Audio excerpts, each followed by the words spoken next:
지금부터 한 10년 전쯤 2014년에 나는 천국을 보았다 하는 책이 출간되어서 세계적으로 화제를 불러일으켰습니다.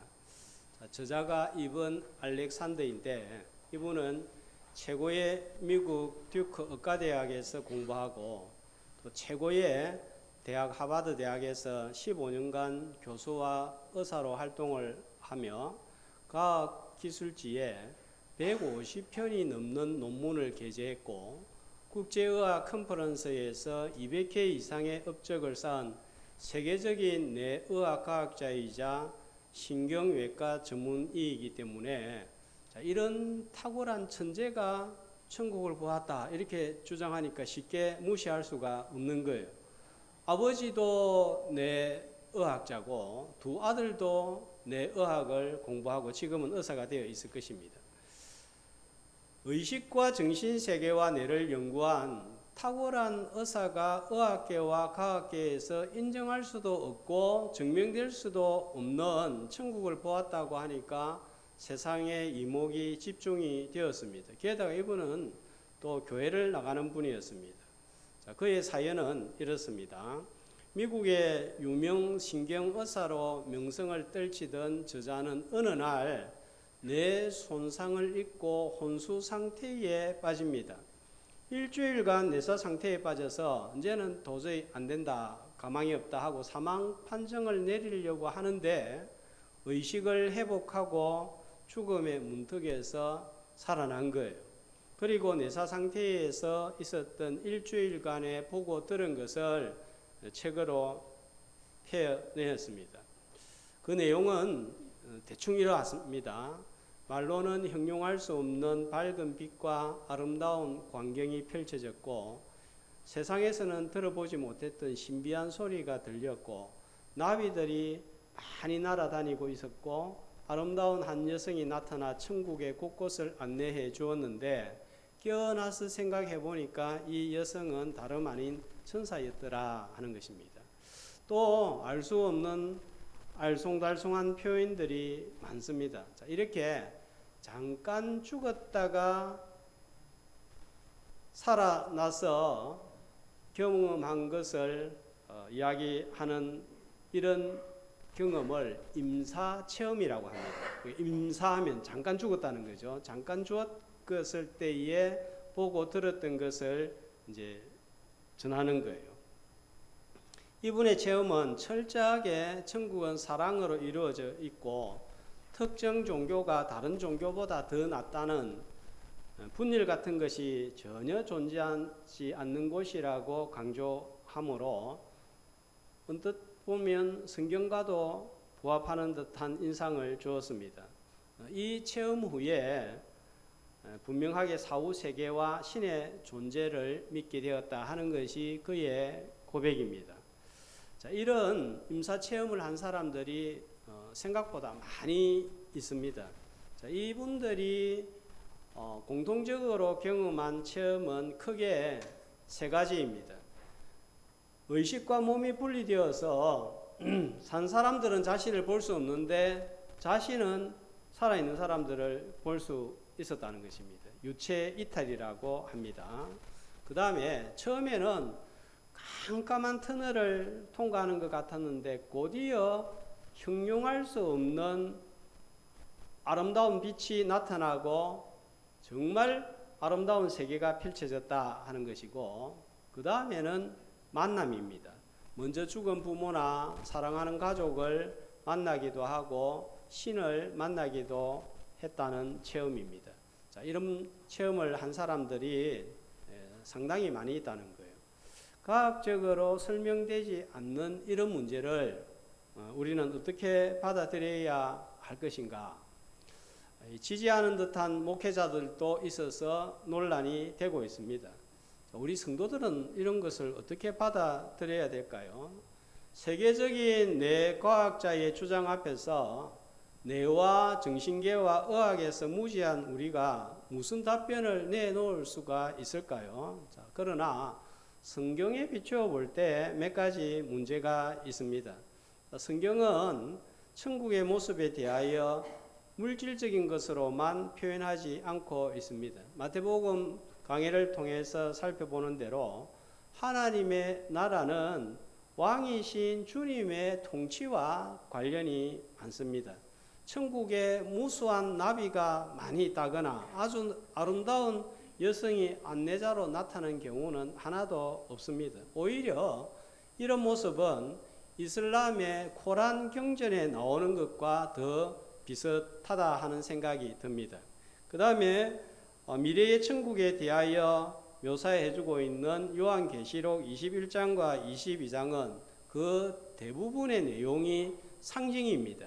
사랑만 있는 것이 아니라 천국에는 하나님의 공의, 하나님의 거룩, 하나님의 정결함이 있습니다.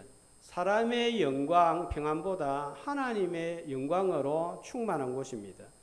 또 한 가지 문제는 이들이 만났다고 하는 신의 모습이 다 다르다는 거예요. 이슬람, 불교, 힌두교, 기독교인들이 만난 신은 각각 자기들이 믿고 있는 신이었다는 것입니다. 또한 그들이 만났다고 하는 신이 참 신인지 유일신인지 어떻게 알 수 있느냐 하는 것입니다. 자, 이런 점에서 이들이 경험한 사후세계 천국은 부정적으로 보입니다. 더군다나 이들의 죽음은 완전한 죽음이 아니라 짧게는 몇 분에서 길게는 며칠간의 일시적인 죽음이라는 점입니다. 자, 그럼에도 불구하고 한 가지 긍정적인 면이 있습니다. 자, 이런 체험을 통하여서 의식 너머에 있는 영혼의 존재, 사후세계와 신의 존재에 대하여 의문과 고민을 할 수 있다는 점입니다. 고민과 의문 속에서 성경의 참 하나님과 영혼의 존재와 영원한 세계를 만날 수 있는 접촉점이 될 수도 있다는 사실입니다. 그러나 특별한 체험이 성경의 하나님을 알고 자신을 알고 회개하고 죄의 문제를 해결하는 자리로 이끌지 못하면 그저 신기하고 신비한 체험으로 끝날 수밖에 없습니다. 아니면 자신의 체험이 바탕이 되어서 자신이 만들어낸 신과 사후세계에 빠져서 참 하나님과 진짜 천국에서 더 멀어지는 저주에 빠질 수가 있다는 거예요. 볼 수도 만질 수도 없는 하나님을 이런 체험에 의지하여서 신앙을 가지고자 하는 것은 우리 인간의 연약함을 잘 보여주는 한 예가 되겠습니다. 사람들은 가끔씩 속 시원하게 하나님이 내 앞에 한번 확 나타나면 또 기적을 한번 체험하면 잘 믿을 수 있을 것 같다 하는 생각을 가집니다. 자, 그런데 과연 그럴까요? 이에 대하여 오늘 말씀은 반드시 그런 것은 아니다 하는 것을 알려주고 있습니다. 11장과 마태복음 12장은 주님이 복음을 전하고 난 다음에 사람들이 어떻게 반응을 했는가 하는가에 관하여서 다루고 있습니다. 5장에서 7장까지 어떤 내용이죠? 산상보훈의 말씀으로 주님을 드러내셨습니다. 자, 그것도 모자라서 8장과 9장에서는 9가지의 이적과 기적을 통하여서 예수님은 자신이 누구신지를 드러내셨습니다. 바다의 파도를 잔잔케 하시는 사건 통해서 자연을 통치하시고 창조하신 창조주 하나님과 예수님은 같은 분이다 하는 것을 드러내셨고, 죽은 야이로의 딸을 살리는 기적을 통하여서 생명의 주관자이시며 부활케 하시는 하나님과 동등한 분이심을 나타내셨습니다. 또 귀신 축출이라는 권능을 통하여서 마귀의 권세를 깨뜨리는 만왕의 왕이 바로 우리 주 예수 그리스도시다 하는 것을 선포했습니다. 예수님이 이런 말씀과 기적을 통해서 자신이 누구인지를 드러내신 것을 가리켜서 예수님의 자기 계시라고 합니다. 이런 기적과 이적을 경험한 무리들의 반응은 다양하게 나타났는데, 자, 지난 주간에 살펴봤는데 세례 요한은 어떤 반응을 보였죠? 오실 그이가 당신입니까? 다른 이를 기다려야 됩니까? 하면서 의심과 회의를 품었습니다. 그리고 16절에 이 세대를 무엇으로 비유할까 하면서 피리를 불어도 춤추지 않고 슬피 울어도 가슴을 치지 않는 무반응한 사람들임을 나타냈습니다. 그런데 오늘 본문에서는 더 나아갑니다. 눈앞에서 직접 예수님이 행하신 이적과 기적을 보고서도 믿지 않습니다. 거부합니다.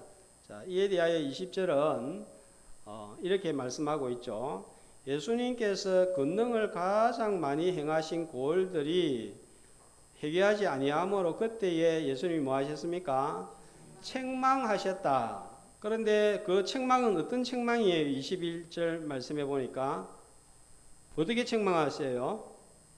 화 있을진저 고라시나 화 있을진저 베세다야. 이건 성경에서 아주 점잖게 표현한 거죠. 화 있을진저 무슨 말씀입니까?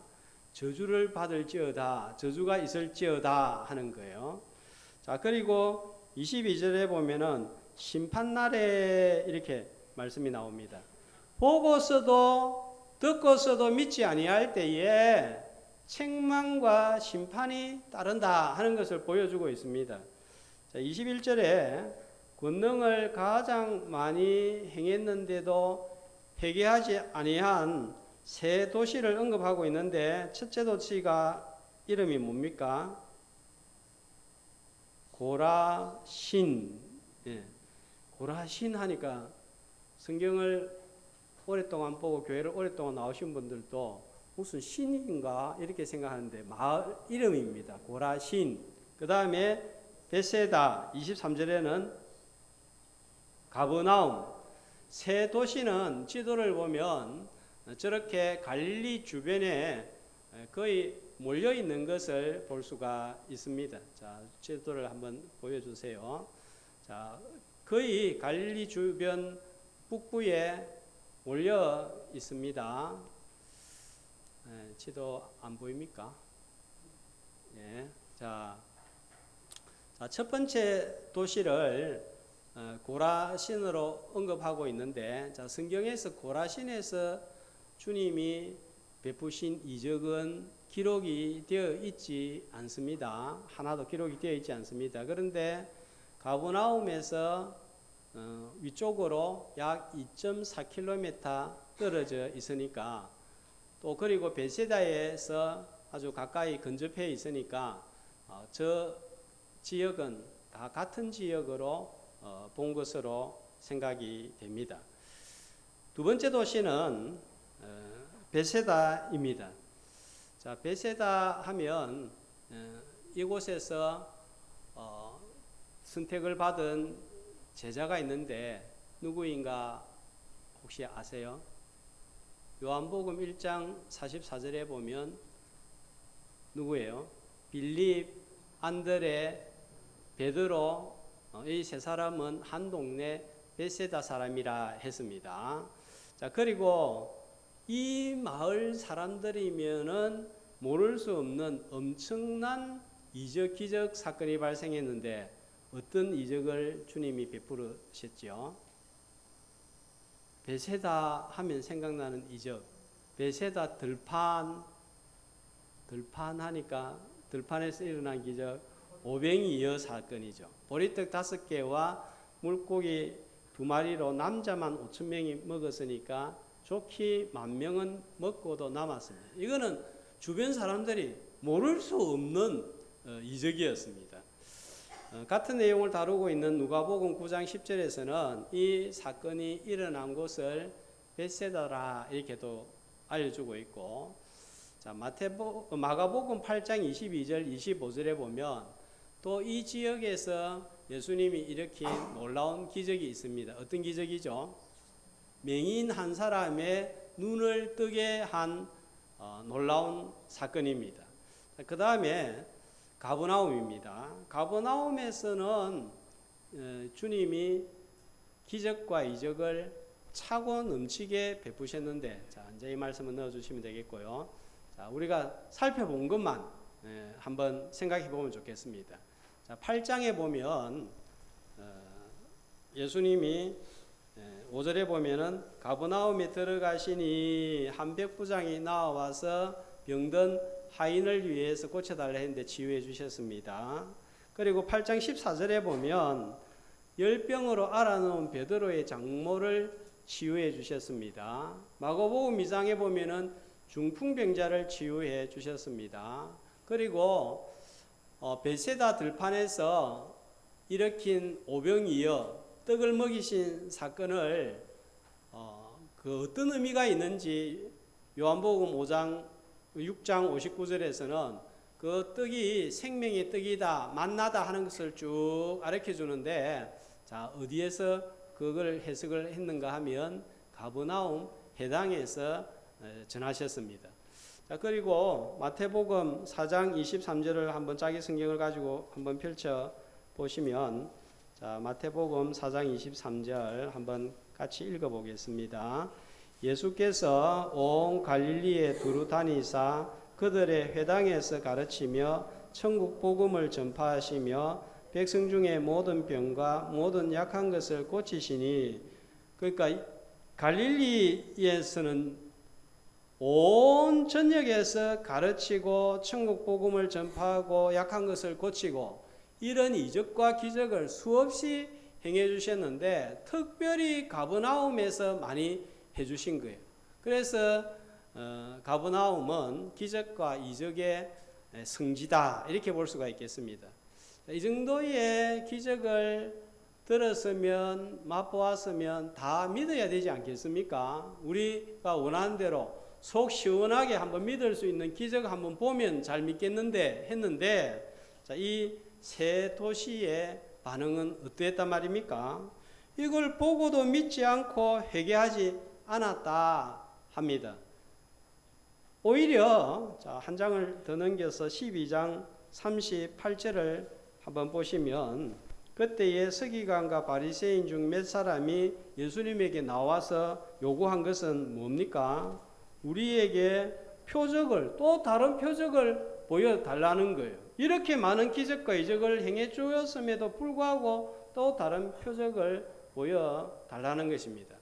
자, 이 세 도시의 복음에 대한 반응을 통해서 우리가 몇 가지 교훈을 받습니다. 첫 번째로, 기적과 특별한 체험이 회개와 거듭남, 나아가서 성숙한 신앙을 보장하지 않는다는 점입니다.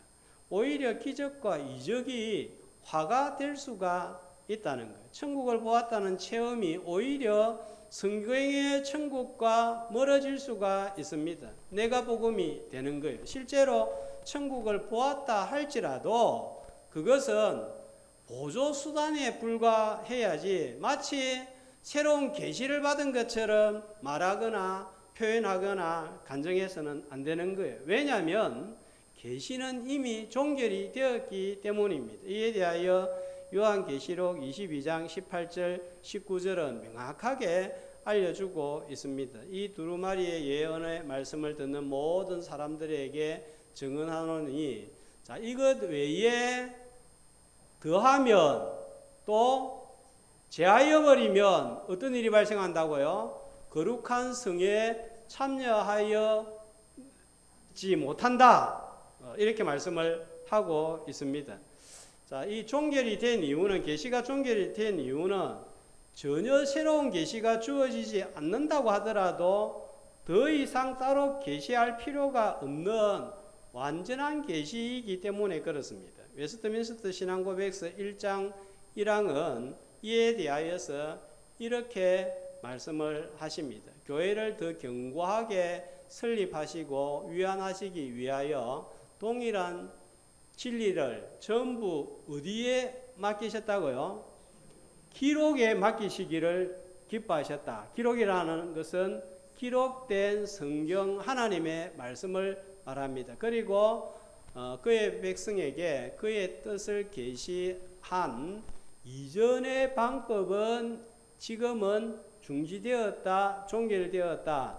이전의 방법이라는 것은 구약에 나타나는 꿈이나 환상이나 또 이상 같은 이미지를 말하는 거예요.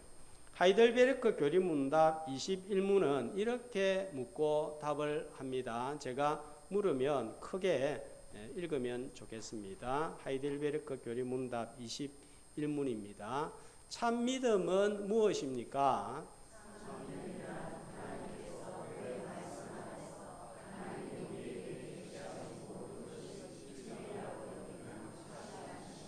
자, 무슨 말씀인가 하면은 믿음에는 참 믿음과 거짓 믿음이 있습니다.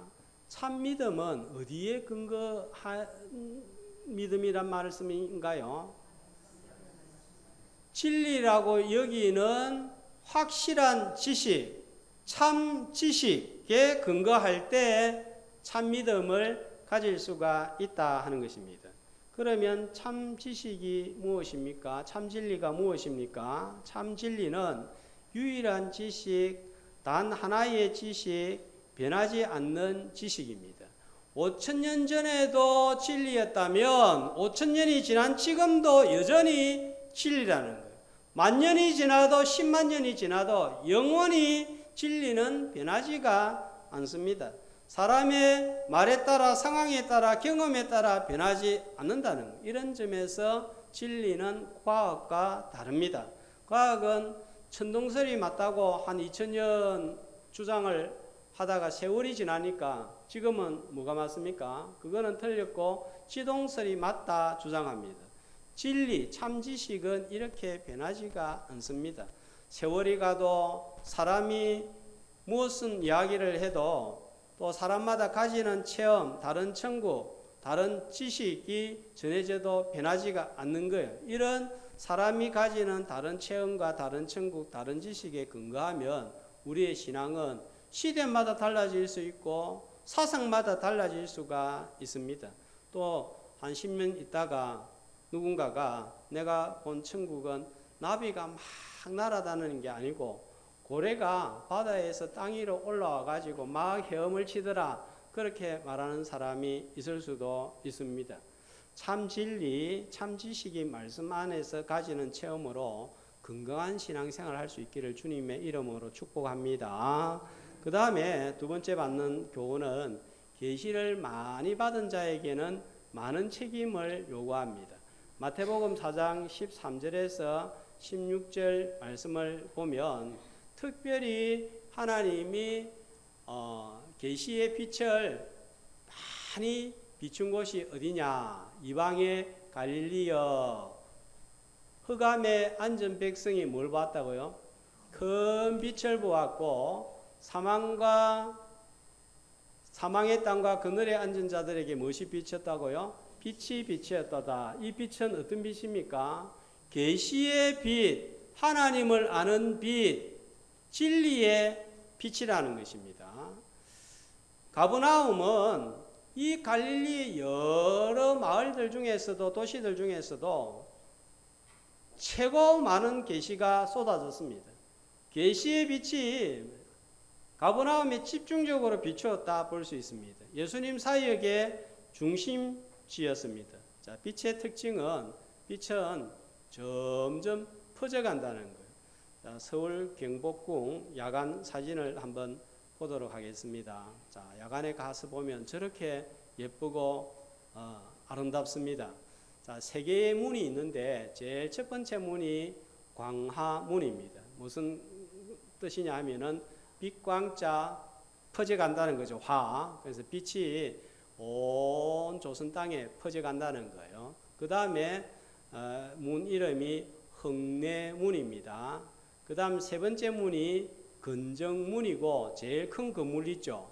저거는 건정전입니다. 임금과 신하들이 일을 하는 곳입니다. 저 궁의 이름은 경복궁입니다. 무슨 의미인가 하면 임금과 신하가 정사를 성실하게 근면하게 잘 돌아보면 복이 국내에 임하고 그 국내에 임한 복이 빛처럼 온 백성들에게 온 누리에 퍼진다 하는 그런 뜻이죠. 자, 얼마나 좋은 의미인지 모르겠습니다. 이걸 그대로 교회에 적용해도 틀리지 않은 것 같아요.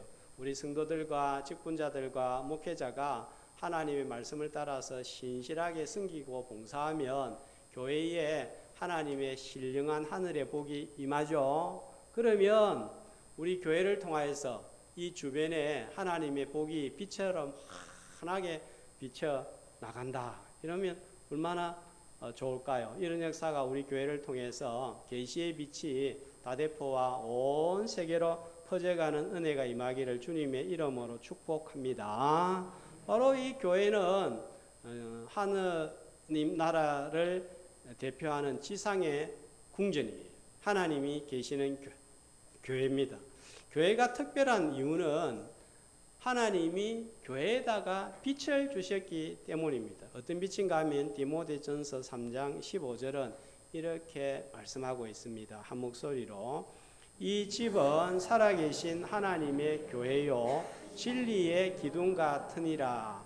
자, 이 빛, 진리의 빛을 아주 열심히 공부하는 대학이나 수재들이 모여 있는 연구원이나 대기업의 비전 센터에 맡기지 않고 어디에 맡겼단 말인가요? 교회에 맡겼다는 것입니다. 왜 맡겼을까요?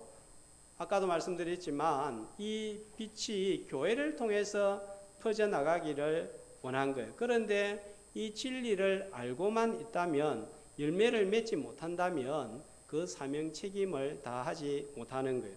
자, 11장 11절 말씀을 보겠습니다.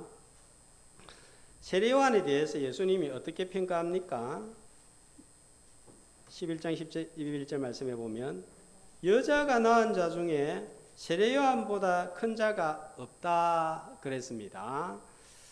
무슨 의미인가 하면 세례요한은 구약의 선지자들하고 아주 구별되는 특별한 선지자입니다. 자, 어떤 점에서 구분이 되는가 하면 구약의 선지자들은 메시아가 오실 것이다 하는 것을 중요한가 이야기할 때 이렇게 또 효과음도 있습니다. 자, 메시아를 증거했는데 어떤 메시아를 증거했습니까? 오실 메시아, 보지 못하고 메시아가 오실 것이다 증거를 했는데 세례요한은요, 오신 메시아를 보고 증거한 거예요. 직접 보고 세상 죄를 지고 가는 하나님의 어린 양이다, 이렇게 증거를 한 것입니다. 그런 점에서 다른 선지자와 구분이 되는 것입니다. 다른 선지자들은 보지 못하고 증거했는데 세례요한은 보고 확실하게 알고 증거를 한 것입니다. 자, 그런데 그 뒤에 말씀 11장 11절에 세례요한보다 큰 이가 없다 했는데 그러나 천국에서는 극히 작은 자라도 그보다 크다 했습니다. 이런 점에서 세례요한은 구약의 선지자보다 더 큰 자였고, 자, 그러면 우리는 어떤가요? 세례요한이 보지 못하고 알지 못했던 십자가의 죽음, 부활, 성천, 성령 강림까지 다 아는 계시의 빛을 받았습니다. 이런 점에서 세례요한보다 훨씬 더 큰 계시, 많은 계시를 받은 자이기 때문에 우리는 세례요한보다 더 큰 자다 하는 의미입니다. 우리는 마지막 구원 사역인 재림만 제외하고 이제는 하나님의 구속 사역을 다 알고 있습니다. 자, 이런 점에서 현재 우리의 도시는 고라신, 베세다, 가버나움보다 훨씬 더 큰 계시를 받고 있습니다. 마태복음 5장 16절은 이렇게 말씀합니다. 한 목소리로 이같이 너희 빛이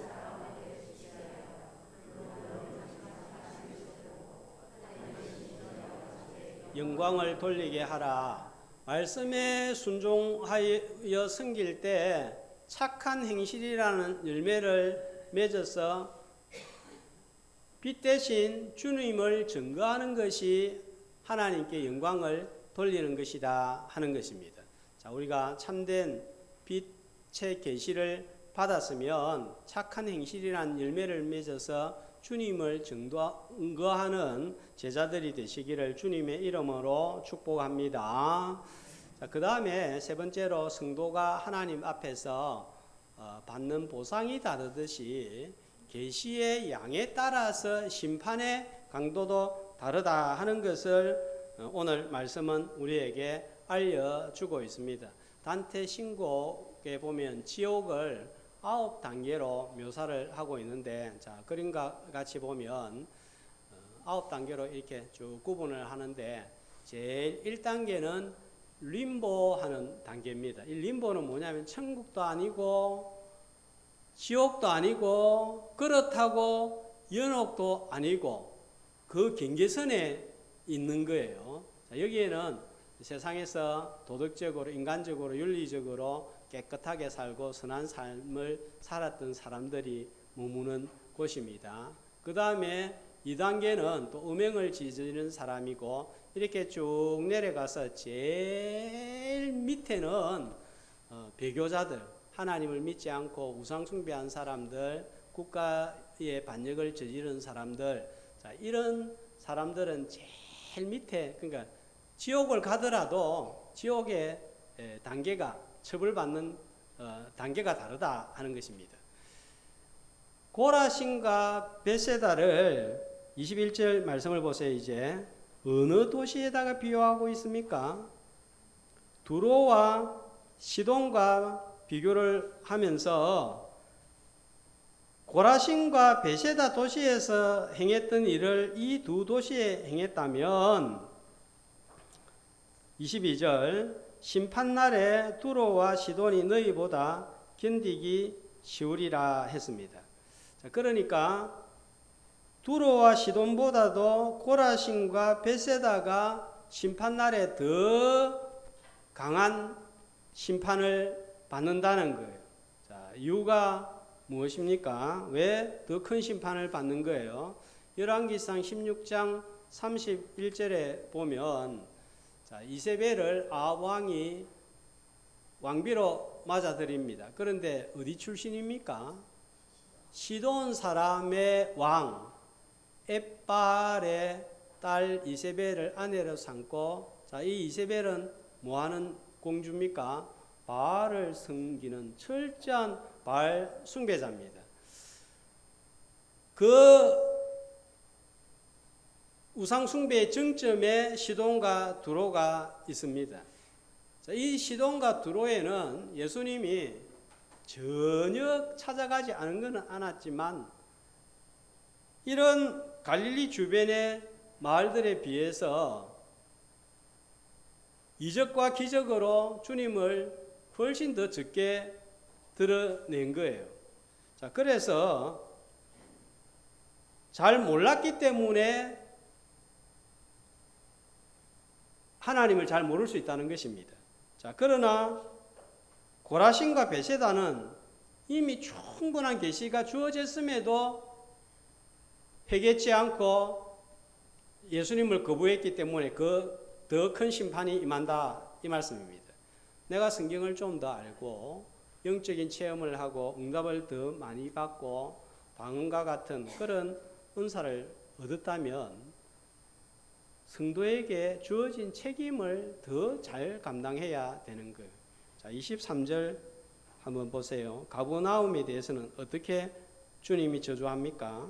네가 하늘에까지 높아지겠느냐? 음부까지 낮아지리라. 계시에 가장 많은 혜택을 입었어도 회개하지 않고 주님을 거부할 때 제일 지옥 간다면 제일 아래쪽에 들어갈 것이다 하는 것을 말씀하고 있습니다. 소돔보다 더 견디기 힘든 심판을 받을 거다 하는 거예요. 성경에서 제일 타락한 도시가 소돔으로 언급이 되고 있습니다. 가버나움이 소돔보다 인간적인 시각으로 볼 때는 더 악하다고 볼 수 없습니다. 그러나 계시의 빛을 많이 받고도 회개하지 않은 것은 더 큰 심판을 당한다 하는 것을 알려주고 있습니다. 누가복음 12장 48절에는 이렇게 알려주고 있습니다. 한 목소리로 알지 못하고 맞을 일을 행한 종은 적게 맞으리라. 무릇 많이 받은 자에게는 많이 요구할 것이요 많이 맡은 자에게는 많이 달라 할 것이니라. 자, 많이 알고 많은 것을 가진 사람한테는 더 많은 것을 주님이 요구하신다 하는 거예요. 목회자에게 책임이 더 큰 이유가 여기에 있습니다. 좀 더 많이 가졌고 다른 사람이 갖지 않은 은사와 재능을 받았습니까? 많이 받은 자에게는 더 많이 요구합니다. 천국을 본 것, 말씀 많이 아는 것을 내세울 것이 아니라 그렇기 때문에 더 신실하게, 진실하게, 겸손하게, 충성스럽게 주님을 섬기는 제자들이 되시기를 주님의 이름으로 축복합니다. 자, 그런데 주님은 거부하는 자들에 대한 책망으로만, 심판으로만 멈추지 않고 25절 이하에서는 이제 초청을 하는 것을 볼 수가 있습니다. 왕이신 주님이 하나님의 나라로 초청을 하는 것입니다. 자, 복음의 양면성이 드러나고 있습니다. 자, 복음은 심판만 책망만 있는 것이 아니라 또 뭐가 있다는 거예요? 참 안식과 참 쉼도 있다. 주님의 자비도 있다. 하나님의 공의뿐만 아니라 하나님의 자비도 있다 하는 것을 알려주고 있습니다. 주님이 거절을 당함에도 불구하고 지금 25절에 뭐하고 계시는가요? 그때 예수님이 뭐하고 있습니까? 기도하고 있습니다. 그런데 어떤 기도를 하고 있죠?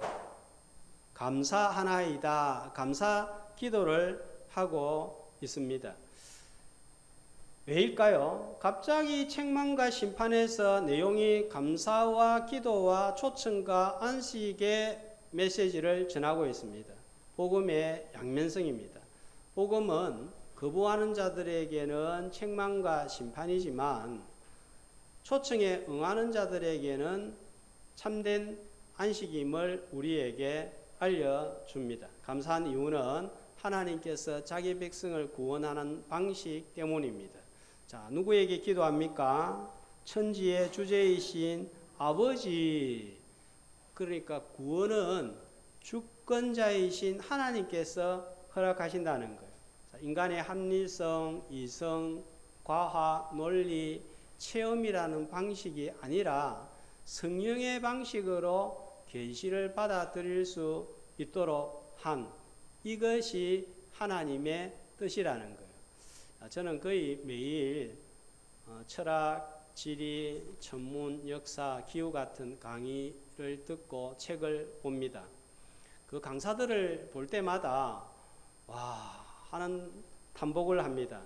저는 과학적인 원리와 이 물리 법칙은 알고 싶은데 설명을 하는데도 참 못 알아듣겠더라고요. 그래서 저런 분야를 나도 참 이해하고 싶은데 어떻게 하면 이해할 수 있을까 이런 생각이 들고 저렇게 잘 이해해서 저렇게 쉽게 잘 전달하는 저들이 참 부럽다 하는 그런 생각이 듭니다. 자, 이들은 뛰어난 두뇌를 소유했기 때문입니다. 철학자들은 신과 신의 존재 증명에 굉장히 힘을 씁니다. 그들이 이렇게 논리를 전개해 나가는 것을 보면 탄성이 나오는 거예요. 그런데 정말 신기한 것은 그들이 그렇게 뛰어난 두뇌를 가지고 있음에도 불구하고 하나님을 알지 못합니다. 천문학자들은 광활한 우주와 무수한 별들을 연구하면 너무 경탄스러워서 하나님을 반드시 찾고 만날 것 같은데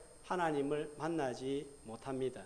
큰 부와 권력을 소유한 자들은 분명히 자기 힘밖에 다른 힘이 있다는 것을 깨닫고 하나님을 찾고 매달릴 것 같은데 그렇게 하지 않습니다. 사람이 이것을 알 수가 없기 때문입니다. 25절에 보면 이것을 하는 것은 계시를 말하고 있습니다. 지혜롭고 설기 있는 자들에게 숨겨져 있다는 거예요. 반면에 저같이 세상 돌아가는 원리와 법칙에 대하여 무지함에도 불구하고 하나님을 알고 인정합니다. 어린아이라는 거예요. 하나님을 알고 예수 그리스도가 누구신지 무슨 일을 하셨는지 믿고 나에게 어떤 분인지 알게 됩니다. 자, 어떻게 알게 되었습니까? 27절 다 같이 읽습니다. 내 아버지께서 모든 것을 내게 주셨으니 아버지 외에는 아들을 아는 자가 없고 아들과 또 아들의 소원대로 계시를 받는 자 외에는 아버지를 아는 자가 없느니라. 자, 어떻게 알게 되었습니까? 하나님이 계시하여 주셔서 알았다는 거예요. 계시란 내가 알아내는 것이 아니라 하나님께서 알게 하시고 믿게 하시고 받아들이게 하는 것입니다. 이것이 기적 중에 최고의 기적이요 이적입니다. 천국을 보았다 보다 더 큰 이적입니다. 당시에 바리새인들과 서기관들은 율법 박사들이었습니다.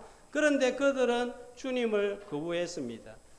마음에 참 안식이 없었습니다. 심령이 완악하고 자기 생각을 믿었기 때문입니다.